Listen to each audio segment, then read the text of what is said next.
सबको बताइए। जी आ रही है, आवाज साफ आ रही जी है। आ जी रही है। क्लियर है।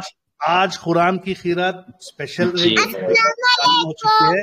वालेकुम अस्सलाम। आज कुरान की खीरत हमारी सबसे प्यारी अजीज बच्ची मरियम शुरू करेगी, साथ में उनके भाई अशाज भी करेंगे। चलिए बिस्मिल्लाह करो बेटा मरियम।